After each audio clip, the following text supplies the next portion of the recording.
Se aproxima el fin de la era del petróleo. El hidrógeno es el futuro. Lo dicen los analistas de tendencias, los fabricantes de automóviles y los políticos de todo el mundo. El hidrógeno es el combustible más limpio que existe. Es versátil y extremadamente eficaz. Un combustible revolucionario, y no solo en sentido técnico. Transformará las relaciones sociales a lo largo y ancho del planeta.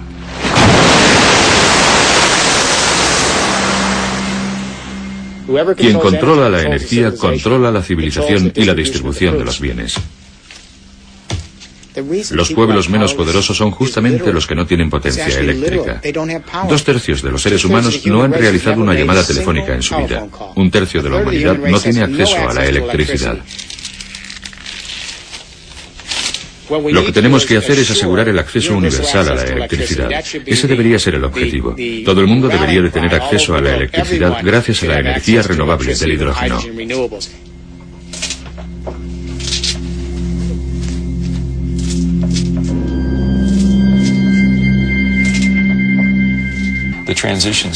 El hombre ha estado cambiando de fuente de energía desde los tiempos de las cavernas. Comenzamos quemando madera, de ahí pasamos a quemar carbón, luego pasamos a quemar petróleo y ahora estamos comenzando a quemar gas natural. Cada uno de esos pasos ha significado menos carbono y más hidrógeno. De manera que de continuar con la tendencia se podría decir que la conclusión lógica para la humanidad es nada de carbono, solo hidrógeno. Cuando hablamos de gas natural, tenemos una parte de carbono por 4 de hidrógeno, de manera que estamos más cerca de la meta. El siguiente paso ha de ser nada de carbono. Eso es lo que hemos estado haciendo a lo largo de la historia de la humanidad. Tan solo existe un problema. No hay yacimientos de hidrógeno. Se encuentra en la madera, el carbón, el petróleo y el gas, pero sobre todo en el agua. La manera más limpia de extraer el hidrógeno es directamente del agua. Hay agua de sobra, pero ¿cómo se extrae el hidrógeno? Si se aplica una corriente eléctrica al agua, esta se separa en oxígeno e hidrógeno. El hidrógeno es un gas. Y los gases pueden almacenarse. También es posible invertir el proceso.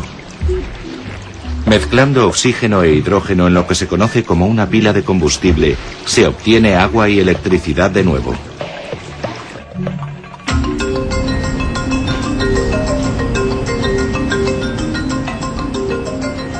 Parece extremadamente sencillo, una manera limpia de obtener hidrógeno.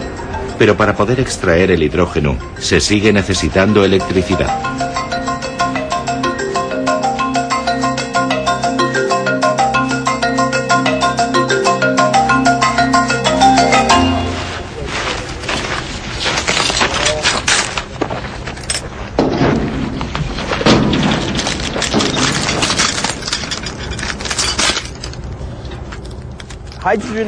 La economía del hidrógeno depende de la obtención de este elemento por algún medio. Si se necesita energía para extraer el hidrógeno del agua, se sigue necesitando generar energía de alguna forma. Sería hermoso poder emparejar la energía solar con la producción de hidrógeno, porque una planta de este tipo, al tener que alimentar la red eléctrica, depende de la cantidad de radiación solar disponible y de la constante necesidad de energía de la red. Si una planta como esta generara energía para producir hidrógeno, se podría producir hidrógeno cada vez que brillara el sol, y además almacenarlo, tener una reserva de hidrógeno, y eso constituiría un complemento estupendo. De esa manera se estaría tomando energía del sol para producir el combustible de hidrógeno, que no produciría nada más que vapor de agua y no habría emisiones contaminantes en ningún momento del ciclo.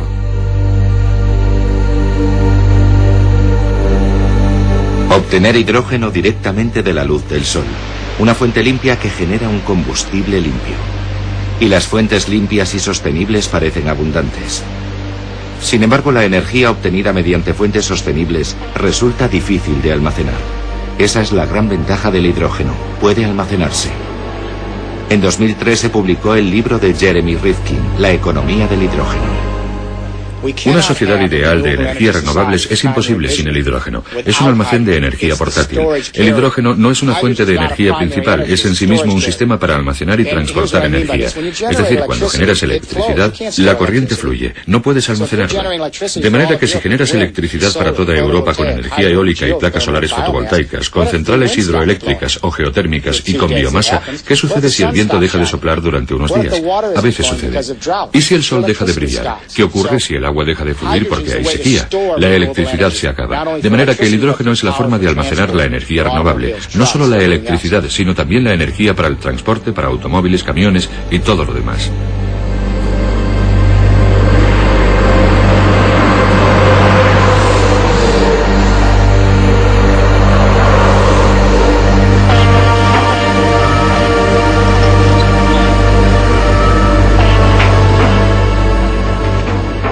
La mayor parte del hidrógeno que obtenemos ahora procede de la evaporación de hidrógeno del gas natural. El problema es que el gas natural escaseará más o menos a la vez que el petróleo, así que aunque lo usemos será una especie de corto periodo de transición.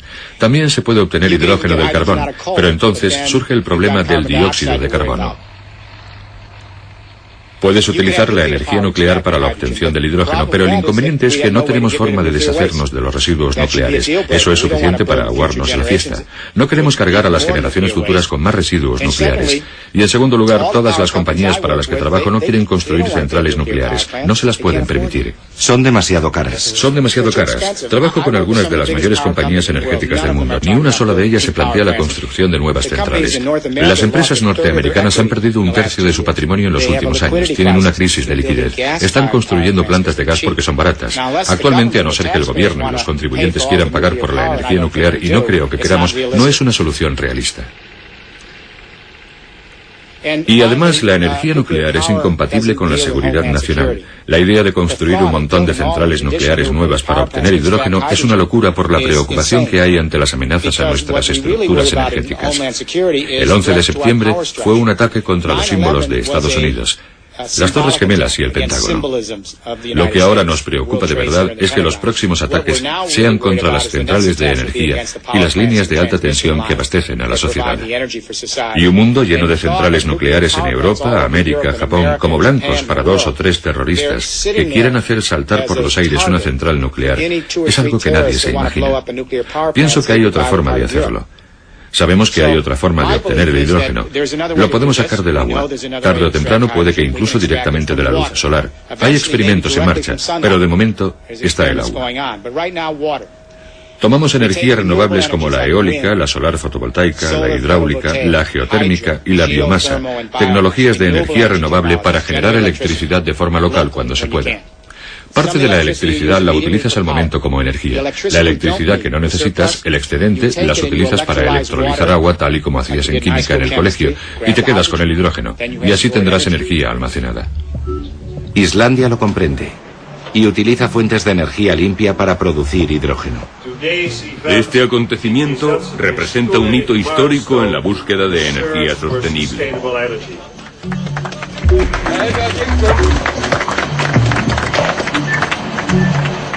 Aquí se ha abierto recientemente la primera estación de servicio de hidrógeno. En el pasado hemos utilizado gas natural, carbón y energía nuclear para generar electricidad. Hemos usado el gas natural y en algunos casos el petróleo para la calefacción de nuestros hogares. Y para los coches hemos utilizado el petróleo exclusivamente. En la economía del hidrógeno puedes utilizar este elemento para todas esas aplicaciones, al igual que puedes emplear la electricidad para obtener hidrógeno, de manera que ambas energías están unidas. La electricidad puede generar hidrógeno. El hidrógeno puede generar electricidad. Un amigo mío, Geoffrey Ballard, acuñó la palabra hidrecticidad. Tenemos ahora un sistema energético integrado que no depende de una única fuente. Así que en el fondo es el combustible de la libertad.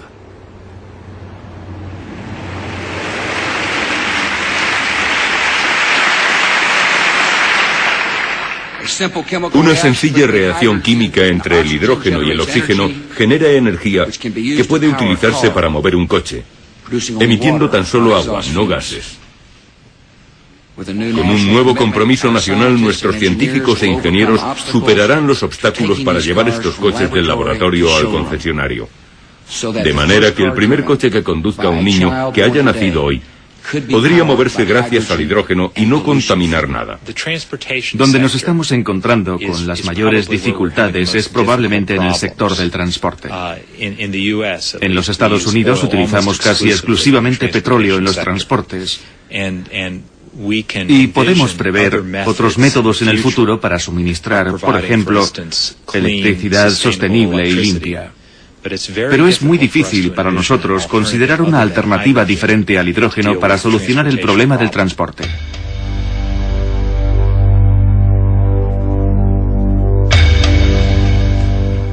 Estoy convencido de que los primeros coches de la próxima generación serán vehículos con pilas de combustible obtenido del hidrógeno. Creo que el primer coche de mi hija, que tiene 5 años, será un vehículo a pila de combustible. ¿Está trabajando en ello? Estoy trabajando para que eso suceda, sí. Las palabras del presidente Bush en su discurso sobre el Estado de la Unión parecen haber salido directamente del mundo industrial. En particular del mayor fabricante de automóviles, General Motors. Voy a proponer un fondo para la investigación de $1.200 millones para que Norteamérica pueda ser el líder mundial en el desarrollo de automóviles limpios propulsados por hidrógeno. No es de extrañar porque la General Motors invierte más en la tecnología del hidrógeno que todo el gobierno norteamericano. Y General Motors no es la única compañía que experimenta con el hidrógeno. El estado de California es una especie de campo de pruebas para los fabricantes de coches.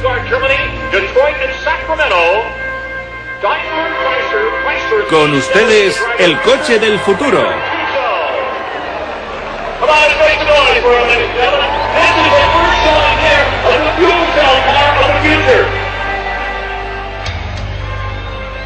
En los coches del futuro, los motores eléctricos sustituirán a los motores de combustión.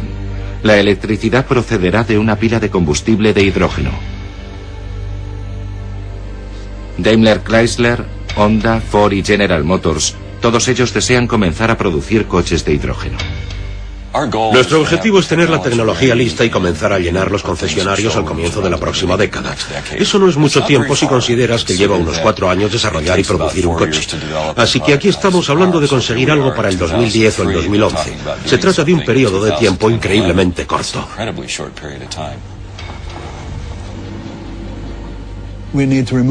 Es imprescindible que el automóvil deje de ser visto como algo contaminante. El automóvil del futuro no tiene que ser perjudicial para el medio ambiente. Como líder de la industria, General Motors tiene la obligación de encabezar la marcha, de ser la primera compañía de automóviles que pueda fabricar y vender de forma rentable 1 millón de pilas de combustible, y ese es nuestro objetivo.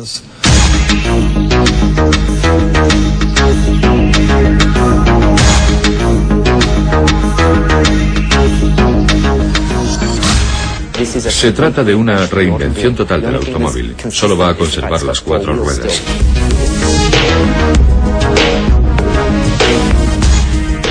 Lo llamamos un monopatín.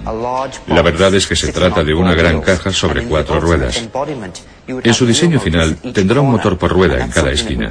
Estamos convencidos de que así será. En cuanto a las pilas de combustible de hidrógeno, resultarían muy beneficiosas para el medio ambiente. Y la electricidad proveniente de las pilas de combustible llegaría a cada uno de los motores situados junto a las ruedas. Esto aumentaría considerablemente la maniobrabilidad y la estabilidad del vehículo.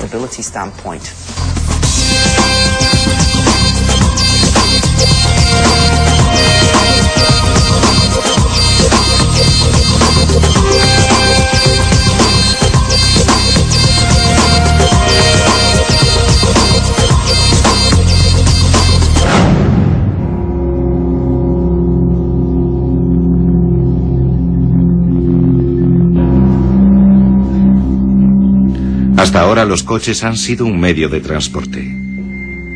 El hidrógeno añadirá una función completamente nueva. Las pilas de combustible producirán tanta energía que los coches serán una central eléctrica móvil. Eso sin duda pondrá en marcha la revolución del hidrógeno.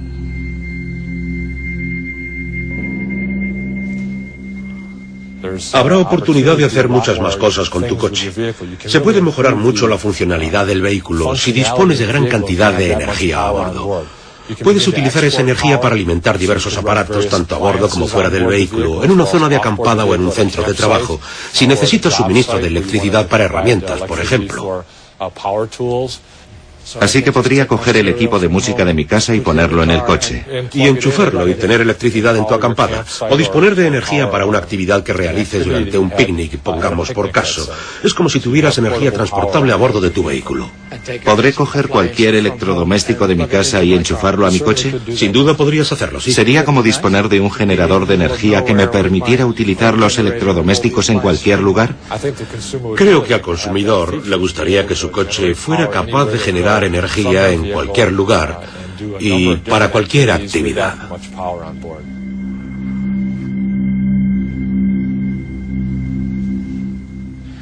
Resulta interesante analizarlo con una perspectiva global. Los automóviles son máquinas que generan de 75 a 100 kilovatios. Normalmente, se necesitan entre 7 y 10 kilovatios para cubrir las necesidades que tienes en casa o en el trabajo. Así pues, tu automóvil genera 10 veces la cantidad de energía que necesitas cuando no estás en tu automóvil. Y lo curioso es que pasas en él solo el 10% del día. Es decir, has invertido parte de tu capital en la compra de un coche. Lo usas tan solo el 10% del día y posee 10 veces la capacidad generadora de energía que necesitas el restante 90% del día. Algo tiene que cambiar.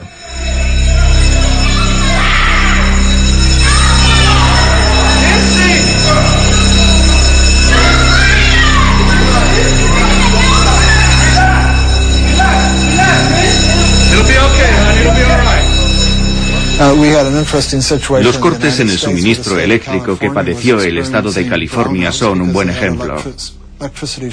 Si en aquel momento tan solo uno de cada 25 automóviles hubiera tenido una pila de combustible y esos vehículos se hubieran podido conectar a la red eléctrica de California, hubieran duplicado la capacidad generadora de energía del estado.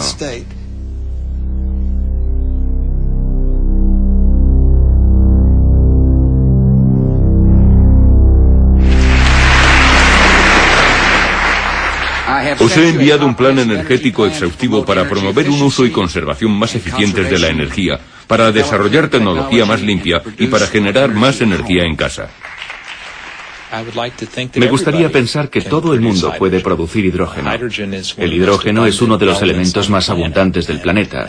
Y si tienes los medios para electrolizar el agua y generar energía, ya has dado un gran paso para resolver el problema energético y el problema medioambiental que lo acompaña. Una pila de combustible es lo que nosotros llamamos escalable. Es decir, que puede fabricar una pequeña pila de combustible como esta para suministrar energía a una casa. Esta podría proporcionar energía a una vivienda y cabe en mi escritorio. ¿Podría suministrar energía a una casa? Sí, ahí tienes 10 kilovatios. De manera que podría dar energía a un hogar. Una más grande podría servir para un coche. Y así podemos aumentar el tamaño de la pila de combustible en función de la aplicación. No tienes que fabricar cosas enormes. Puedes hacerlas pequeñas o grandes. Un electrolizador funciona al revés que una pila de combustible y genera hidrógeno con electricidad. Eso quiere decir que puedo construir un pequeño electrolizador para aplicaciones pequeñas y así tan solo invertir la cantidad de dinero que necesito, o puedo hacer uno grande. Es perfectamente posible tener un generador casero en el garaje que produzca hidrógeno a partir de gas natural, que caliente el agua gracias al calor residual, que suministre electricidad para tu casa y que fabrique hidrógeno para tu coche. Se trata de un modelo muy diferente de las grandes unidades eléctricas actuales, las grandes plantas centralizadas generadoras de hidrógeno. Lo que resulta emocionante, como hemos aprendido de los ordenadores, es que cuando se utilizan sistemas descentralizados, no solo resultan más económicos, sino también más fiables. Porque si se produce algún percance, hay elementos que pueden recoger la energía y mantener la red en funcionamiento. Así obtienes sistemas más fiables, sistemas más versátiles y más rentables.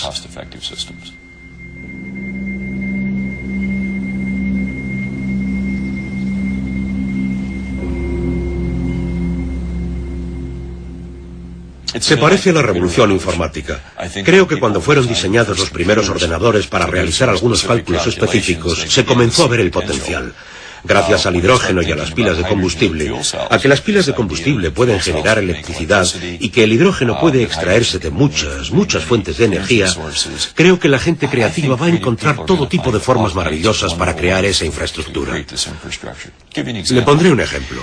Resulta que los empresarios de todo el mundo están comenzando a hablar de algo llamado microredes, una red de electricidad propia compartida por un grupo de vecinos. Si se da por supuesto que dispones de un generador de electricidad en tu casa, estás fabricando hidrógeno. Además, podrías conectar tu coche a la casa. Por lo tanto, en tu vivienda dispones de diversas fuentes para generar electricidad. Podrías optar entre utilizar tu automóvil, usar la red eléctrica o un pequeño generador. Pero también podrías compartirla con tus vecinos. En las próximas décadas, coches, ordenadores e hidrógeno estarán interrelacionados. Jeremy Rifkin predice que una red de energía basada en el hidrógeno que cubriera todo el planeta permitirá distribuir la energía de manera democrática. Empieza a sonar como una verdadera revolución mundial, un nuevo orden mundial. Para entender la dimensión de esta revolución, debemos comprender que ahora mismo están convergiendo dos revoluciones tecnológicas. Los grandes cambios económicos en la historia se producen cuando se simultanean dos hechos. Uno, un cambio básico en la forma que tiene la gente de organizar la energía de la Tierra. Dos, un cambio básico en la forma que tiene la gente de comunicarse unos con otros para organizar la nueva energía.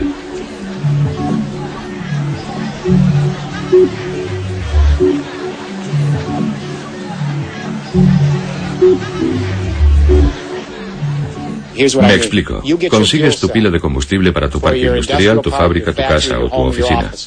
Se podría comparar a poseer un ordenador personal. Estás generando tu propia energía, en vez de que lo haga una gran compañía energética. Estás cubriendo tus necesidades. ¿Y qué haces con el exceso de electricidad que no necesitas? Lo devuelves a la red. Pero ahora la red eléctrica está centralizada tal y como lo estaban las comunicaciones. Ahí está el objetivo, utilizar los ordenadores de todo el mundo, el hardware y el software y la tecnología inteligente que descentraliza las comunicaciones para descentralizar las redes eléctricas de Europa y el mundo entero, de manera que cuando generes electricidad con combustible de hidrógeno puedas enviar tu excedente de usuario a usuario a donde tú quieras dentro de la red, en tiempo real, al igual que envías información. La convergencia de las comunicaciones descentralizadas y la producción descentralizada de hidrógeno supondría mayor acceso a la energía para todo el mundo.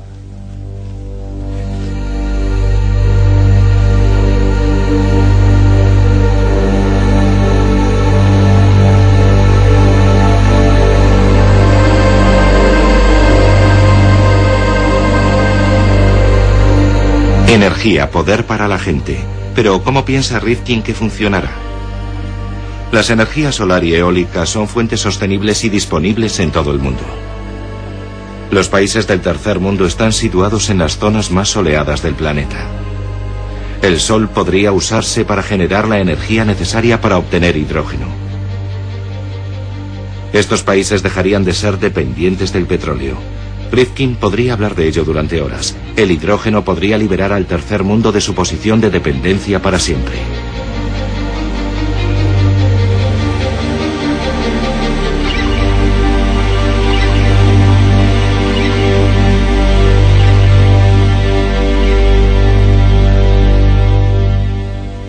Así pues, el tercer mundo debería invertir sus micro y macrocréditos en instalaciones de energías renovables en pueblos y áreas urbanas, placas solares fotovoltaicas en cada cubierta, energía eólica, geotérmica, hidráulica, conseguir las pilas de combustible, montar las miniredes y entonces podrán tener electricidad.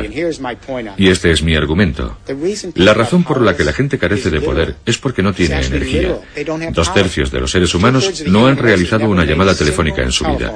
1/3 de la humanidad no tiene acceso a la electricidad. Si te ves obligado a buscar estiércol, excrementos de vaca o leña durante 4 horas al día para cocer el arroz de tus hijos, no estás viviendo en el siglo XXI.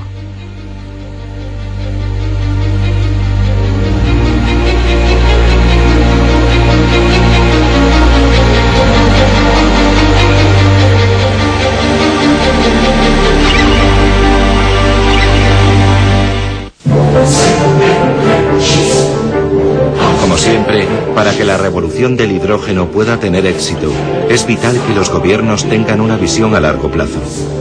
Se trata de una verdadera revolución. Mejorará las economías locales y creará un montón de nuevos trabajos y se desarrollarán nuevas tecnologías. La transición hacia el hidrógeno tendrá un impacto directo en la economía global.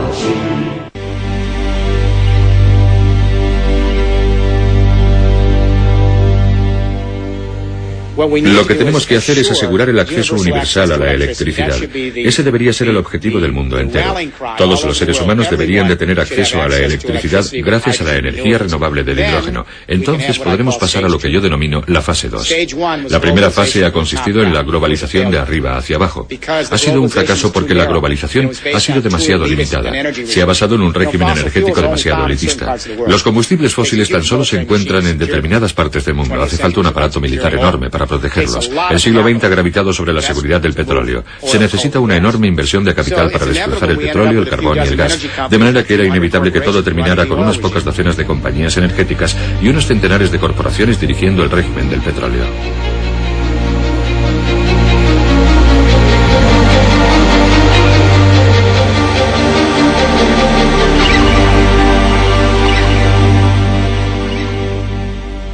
¿Cuál es la segunda fase?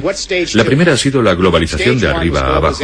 No ha funcionado porque tan solo afectaba al 20% de la población mundial. Cuando tu mercado se reduce al 20% de la población potencial, es que el restante 80% se queda al margen. La globalización ha fallado. No afecta a suficiente gente. Y cuando 4/5 de la población quedan excluidos, lo que se consigue es una mayor inestabilidad política y la pérdida de la confianza social. Cuando careces de confianza social, no puedes eliminar fronteras. La globalización consiste en aumentar la confianza para que puedas eliminar los aranceles, las normas y las fronteras, y así obtener un mercado laboral flexible. No se puede hacer eso cuando 4/5 del mundo no confían en la quinta parte que dirige el cotarro. De manera que la segunda fase es una nueva globalización desde abajo hacia arriba. Es decir, si las personas pueden tener acceso a la electricidad con fuentes renovables, podrán generar sus propios bienes y servicios localmente y venderlos a cualquiera. Esa será una verdadera globalización, ya que todo el mundo podrá desarrollar cualquier actividad económica, no tan solo la quinta parte de la población, la élite. Esa es la revolución, y no puede haber desarrollo sostenible sin ella. Los manifestantes antiglobalización que toman las calles de Seattle o Génova saben en contra de qué están, pero también tienen que saber qué alternativas respaldan, porque tenemos que tener algo mejor para sustituir a la globalización, y ese algo mejor es la capacidad de todos para formar parte del mercado económico, si se es autosuficiente en la producción de energía.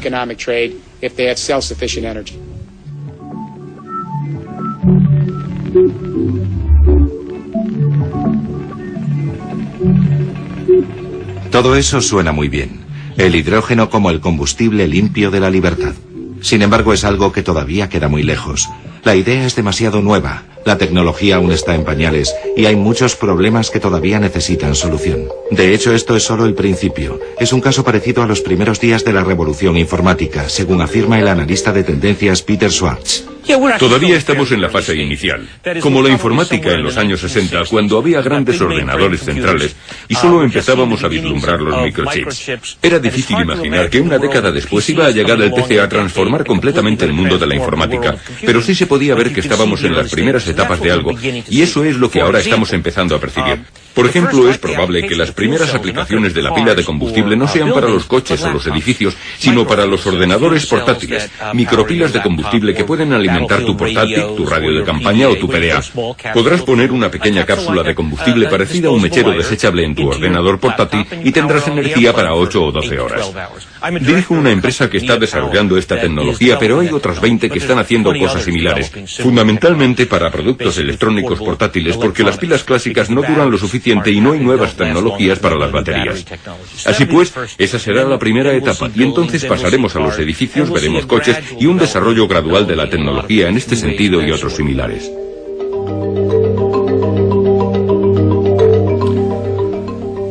Algunas personas dicen que es demasiado complicado, que es demasiado caro. La complejidad no es un inconveniente. Yo estuve en el negocio del petróleo a cargo de las estrategias y planificación para la Royal Dutch Shell. Es un negocio difícil. Sabemos cómo enfrentarnos a situaciones complicadas.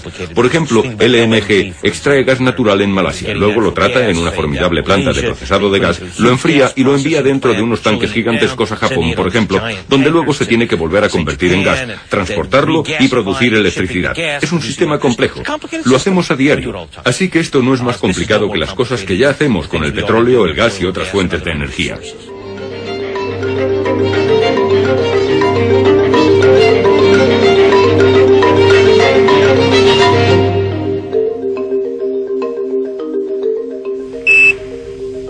That's one small step for man, one giant leap for mankind. Hey, this is Houston, we're coming. Creo que necesitamos un proyecto con las características del proyecto Apolo, es decir, la fuerza del proyecto Apolo estuvo en la suma de esfuerzos que lo respaldaron, gracias a los cuales se realizó una heroicidad. Y creo que la tarea a la que nos enfrentamos ha de tener esa dimensión, un proyecto que se defina con la misma claridad, que esté igualmente dirigido por una visión mucho más amplia y donde se inviertan los recursos necesarios para llevarlo a cabo, donde nuestra aspiración sea conseguir algo mucho más grande que la mayoría de las cosas que intentamos lograr, particularmente en una sociedad pública. ¿Cuánto dinero deberíamos invertir? Del orden de 100.000 millones de dólares a lo largo de 10 años o 10.000 millones de dólares al año aproximadamente. Para que se entienda, actualmente estamos gastando 3.800 millones de dólares al mes en Irak para mantener la ocupación. Así que esto equivaldría aproximadamente a 2 meses y medio del gasto que supone la ocupación de Irak. Sin embargo, parece un montón de dinero. Para un presupuesto de $1 billón, 10.000 millones no es una cantidad muy elevada. Creo que el problema no es el dinero. Pienso que el problema es la voluntad política. El dinero es simbólico y es la materialización del esfuerzo que supone acometer una tarea de tales dimensiones. Hace mucho que se usa el hidrógeno. Los cepelines de 1930 flotaban porque estaban llenos de hidrógeno. Pero el desastre de Hindenburg en 1937 demostró claramente los peligros que entrañaba el hidrógeno.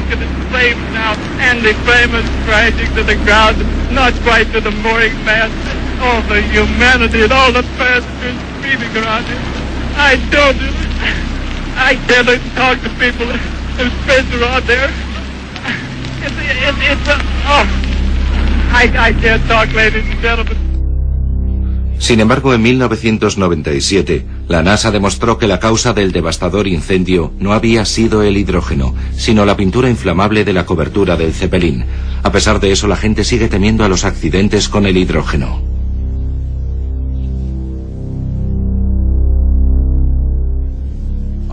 Creo que el hidrógeno es en varios aspectos un combustible mucho más seguro que la gasolina. Cualquier combustible con un alto contenido energético es un peligro en sí mismo. Pero si tengo un accidente en un coche de hidrógeno y el tanque se rompe, el hidrógeno, más ligero que el aire, escaparía directamente hacia arriba, alejándose del vehículo y sus ocupantes.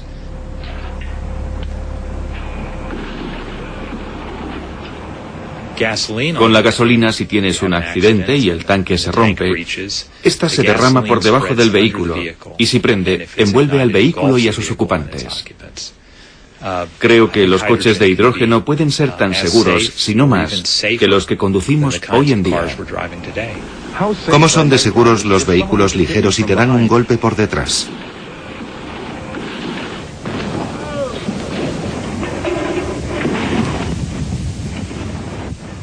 Es importante saber que ninguno de los cilindros perdió un ápice de presión durante las pruebas de caída.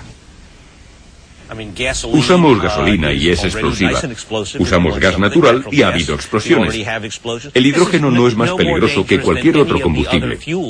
Los combustibles arden. Eso es lo que se supone que deben hacer. Por lo tanto, el hidrógeno, como combustible, no representa un mayor peligro que cualquiera de los demás combustibles que ya utilizamos.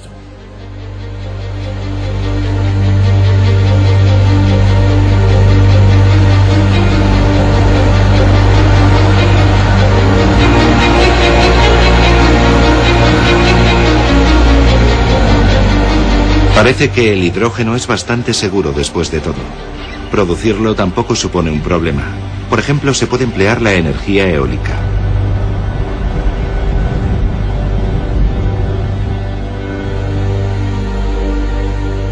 En Estados Unidos existen diversos parques eólicos de gran tamaño. Siempre sopla el viento en las colinas de Tehachapi, en California, y están cubiertas de molinos de viento. Hay viento en abundancia y espacio para muchos más molinos.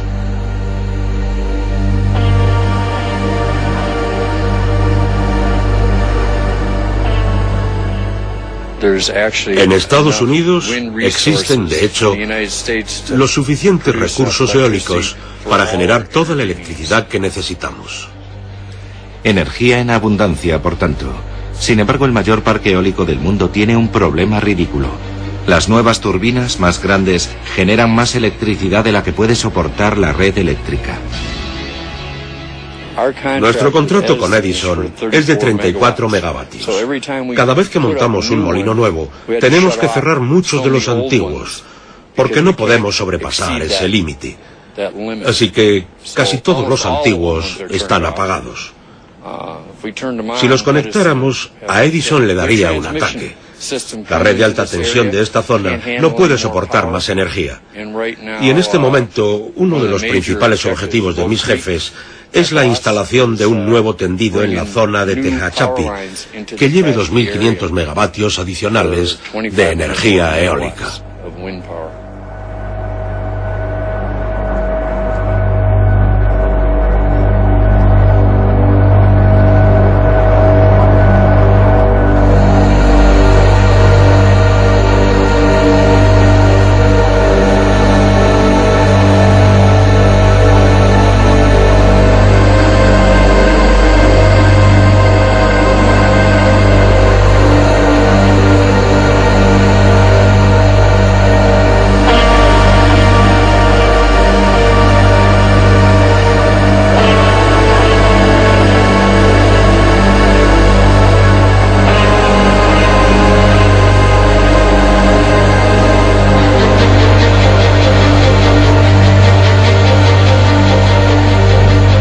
El parque de Tehachapi y la planta solar del desierto de Mojave demuestran que hay energía renovable en abundancia y que se puede explotar con éxito.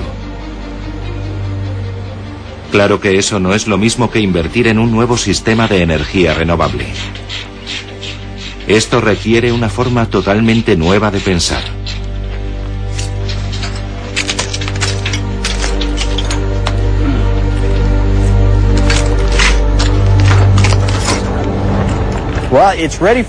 Está lista para su desarrollo y se conoce bien el aspecto económico. Es difícil competir en el mercado de combustibles fósiles, tanto en el norteamericano como en el mundial. Para irrumpir en ese mercado, se necesitan incentivos. Si nuestros dirigentes tuvieran una visión a largo plazo, entenderían que necesitamos más energías renovables. A corto plazo, inversores y empresarios sencillamente prefieren aquello que les proporcione el mayor beneficio inmediato. Y eso no es lo que les ofrece la energía renovable. Lo que va a hacer es darle más estabilidad y precios más bajos a una región más amplia a lo largo de un plazo de tiempo mucho mayor. ¿Ese es el beneficio de las fuentes renovables? Exacto. Aparte de las puramente monetarias, hay otras ventajas relacionadas con el desarrollo regional. En lugar de importar combustibles fósiles y pagar al que los ha extraído del subsuelo y al que los ha transportado hasta aquí, ahora puedes usar mano de obra y recursos locales para construir este tipo de instalaciones, las cuales requieren un montón de mano de obra y profesionales del lugar para mantener su funcionamiento. Se utilizan los recursos locales y en lugar de enviar esos dólares y recursos adicionales al extranjero, puedes reinvertirlos en tu proyecto y conseguir un efecto multiplicador. Como siempre, para que la revolución del hidrógeno pueda tener éxito, es vital que los gobiernos tengan una visión a largo plazo. Se trata de una verdadera revolución. Mejorará las economías locales y creará un montón de nuevos trabajos y se desarrollarán nuevas tecnologías. La transición hacia el hidrógeno tendrá un impacto directo en la economía global. No hay duda de que generará una nueva dinámica económica, al igual que hicieron los ordenadores e Internet. Esto será significativamente más importante. Por ejemplo, 1 de cada 7 puestos de trabajo en los Estados Unidos pertenece a la industria automovilística. Si le sumas los sistemas eléctricos y todas esas cosas, estás hablando de una parte muy importante de las economías modernas, ya sea en Estados Unidos, en Europa o en Japón. O de hecho, de un segmento en crecimiento del mercado chino y otros mercados, así que sí es un cambio histórico, muy similar a la llegada de la electricidad, muy similar a la invención del automóvil y el petróleo. Tiene esa envergadura. La tercera revolución industrial vendrá de la mano de la unión de dos factores, la descentralización de las comunicaciones y la capacidad de compartir energía de forma horizontal por todo el mundo. Tendrá un impacto tan potente como la unión de la revolución de la imprenta con la máquina de vapor y el ferrocarril, que fue la primera revolución industrial y cuyo efecto multiplicador se materializó en el siglo XIX. La segunda revolución industrial tuvo un impacto tan potente por la unión del telégrafo, el teléfono y la electricidad con el petróleo y el motor de combustión interna, un efecto multiplicador que definió el siglo XX. Así que estamos al borde de la tercera revolución industrial, la comunicación descentralizada para reconfigurar nuestro régimen de energía, de manera que tengamos una distribución descentralizada del hidrógeno.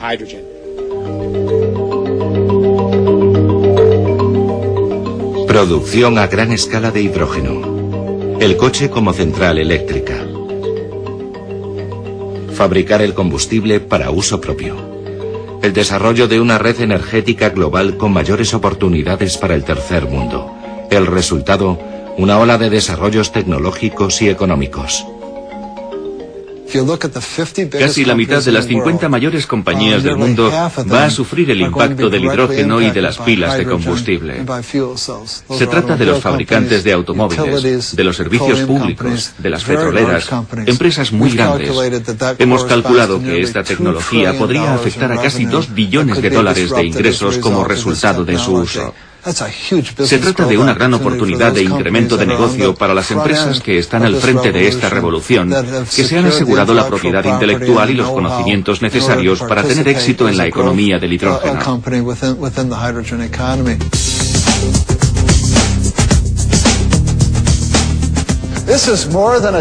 Esto es más una tecnología que un ejercicio de diseño.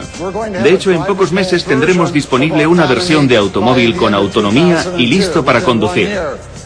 Esto supone un claro ejemplo de que la General Motors piensa a lo grande. Nos tomamos muy en serio esta clase de tecnología como precursora de los vehículos del futuro.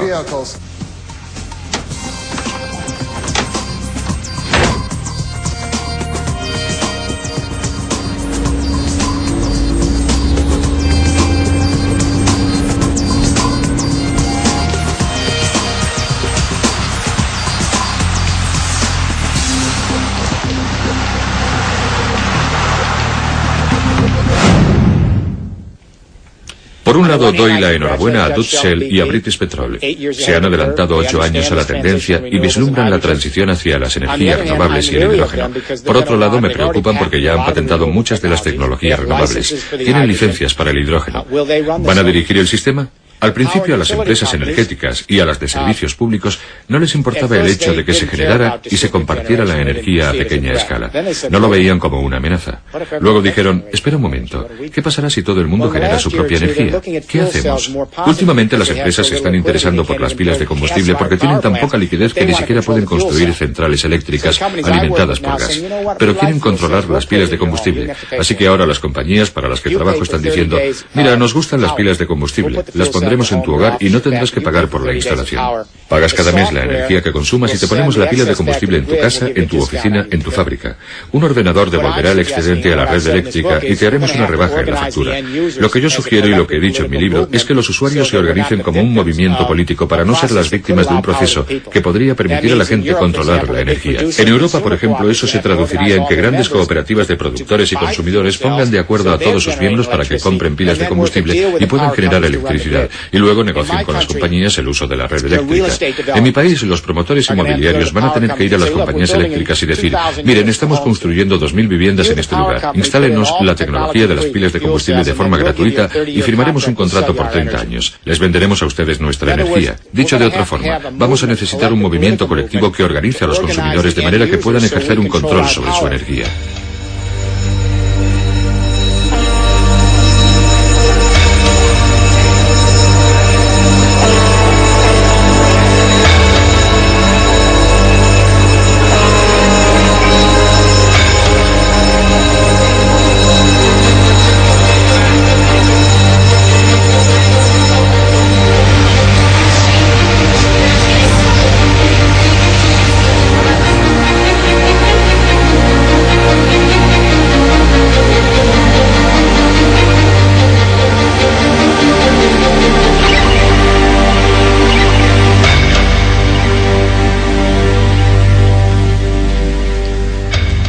Estamos ante una transición de magnitud histórica. En mi opinión, el resultado final es un mayor bienestar para el mundo.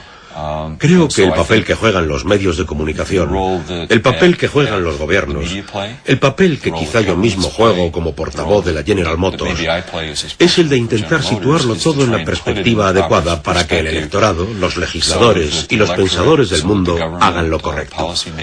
Se trata de una transición gigantesca. Estamos hablando de los cimientos de la economía mundial y por lo tanto hay que llevarlo a cabo con mucha inteligencia y perspicacia.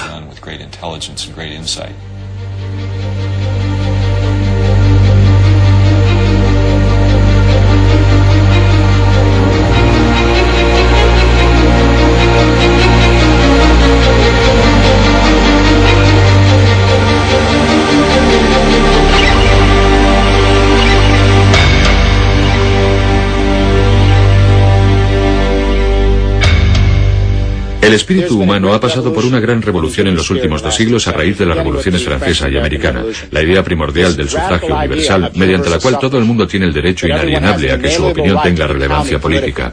Durante 2 siglos hemos difundido este concepto de democracia por todo el mundo. Hoy todavía no ha llegado a todas partes, pero va a llegar a Oriente Medio y a China. Hemos soñado con la idea de que todo el mundo cuente. Primero fueron los hombres blancos y luego se incorporaron las personas de diferentes razas, las mujeres y las minorías. Pero estamos expandiendo el concepto.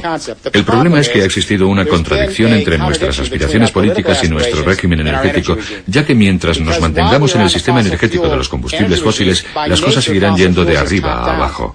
Ese régimen tiene que ser controlado por una élite porque los combustibles fósiles se concentran en ciertas partes del mundo. Así que hemos estado viviendo en un mundo en el que nuestro régimen energético ha creado una infraestructura económica contraria a nuestras aspiraciones democráticas.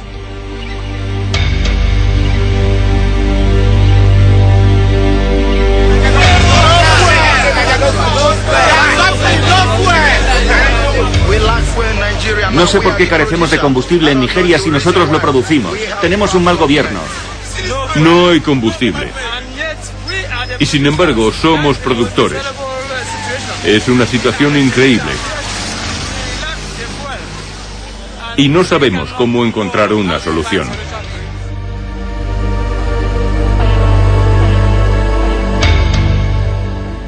Con el hidrógeno tenemos una oportunidad, entre comillas, para hacerlo bien, porque el hidrógeno está en todas partes, y las energías renovables también pueden estar en cualquier parte. Podríamos generar y compartir energía de manera descentralizada con la ayuda de las nuevas comunicaciones por Internet. Se trata de una oportunidad. El que se lleve a cabo o no va a depender de que las próximas 3 o 4 generaciones de seres humanos lleguen al acuerdo de organizarse de forma colectiva, de manera que controlemos la energía que generamos.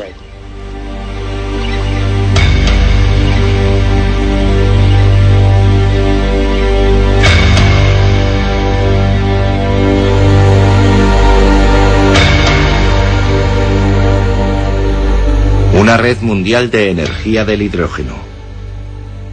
Grandes costes. Ingresos colosales. Una nueva revolución industrial. Energía más que abundante para el tercer mundo. ¿No suena la revolución del hidrógeno un poco a utopía? La tecnología no está del todo a punto. Los costes son elevados. Existen muchas empresas y protagonistas comerciales que van a intentar detenerlo. Hay intereses políticos en juego. ¿Cómo creamos la infraestructura? Y bla, bla, bla. Y yo simplemente sonrío y contesto, ya lo sé. Cuando cambia de régimen energético se producen las revoluciones más perturbadoras de la historia. Perturban la tecnología, las infraestructuras, la política y el comercio. Y eso, ¿qué tiene de nuevo? Podrían haber surgido las mismas dudas, las mismas inquietudes cuando James Watt patentó la máquina de vapor diciendo, oh Dios mío, ¿cómo vamos a pasar de la madera al vapor? Vamos a tener demasiados problemas que no podremos resolver, pero lo hicimos. Y también podría haberse planteado esa incertidumbre cuando pasamos al petróleo y al motor de combustión interna y a la electrificación. Bueno, es imposible. ¿Cómo vamos a dar ese paso? Lo hicimos. De manera que si pudimos hacerlo en la primera y la segunda revolución industrial, pasando de la madera al carbón y luego del carbón al petróleo, tenemos la capacidad para pasar de los combustibles fósiles al hidrógeno y desarrollar la infraestructura necesaria. Va a ser difícil. No es la panacea, no es la utopía de un visionario. Estamos hablando de supervivencia, del futuro que deseamos para nuestros hijos y de cómo queremos gastarnos el dinero. El dinero de nuestros impuestos. Pienso que esa es la herencia que deberíamos dejar. Abrirnos a las cosas nuevas que den posibilidades a las futuras generaciones, en vez de quedarnos empantanados con las viejas historias.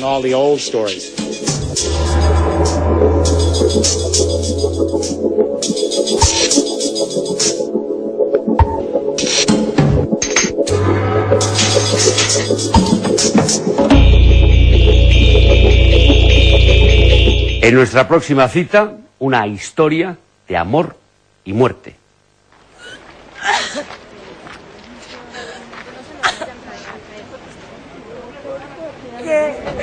¿Por qué? Si él era el papá de mis hijos, él era el papá de mis hijos. ¿Por qué me lo quitaron si él era nada más mío? ¿Por qué? Ahora no lo voy a volver a ver nunca. Ahora no va a estar conmigo y con sus hijos. Ahora no va a estar. Los de allá matan a los de aquí porque son de aquí. Y los de aquí matan a los de allá porque son de allá. Son muchachos, los muchachos. Es que estamos en manos de muchachos, armados.